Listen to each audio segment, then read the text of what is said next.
The nonpartisan Congressional Budget Office on Wednesday lowered its estimate of how much President Donald Trump's tax cut and spending bill will add to the more than $36 trillion national debt. It now says it would add about $2.4 trillion over the next decade, down from a previous forecast of $3.8 trillion.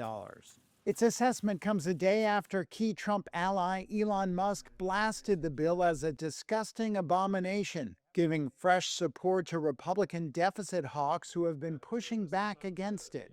Musk further criticized the spending bill on Wednesday, saying on X that, quote, no one who actually reads the bill should be able to stomach it, and that a new bill should be drafted. House Speaker Mike Johnson said Musk's comments came after he and the billionaire had what Johnson thought was a productive conversation about the spending bill. Elon and I left on a great note. We were texting one another, happy texts, Monday.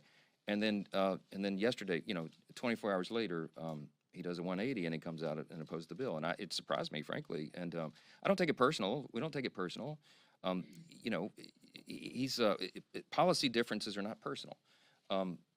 I think he's flat wrong. I think he's way off on this, and I've told him as much, and I've said it publicly and privately. I'm very consistent in that. Reuters correspondent Andy Sullivan has been tracking the legislation, which has passed the House and is awaiting a vote from the Senate. The biggest thing it would do would extend the current tax breaks that are in effect that Trump passed in 2017.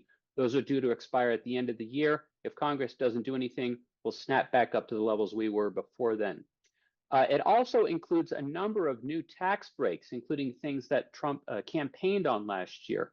The big ones that they're talking about a lot are eliminating taxes on tipped income and taxes on overtime. The bill also reflects the priorities of the new administration, like promoting oil and gas production and eliminating benefits for choosing cleaner energy sources. So this bill also goes after a lot of those green tax breaks that were passed under President Joe Biden. The break for buying an electric car, for putting solar panels on your house, that sort of stuff. It will revoke a lot of those things. And from a budgetary perspective, that saves money because you're eliminating these tax breaks. That means the government's losing less money to people who buy electric cars, et cetera.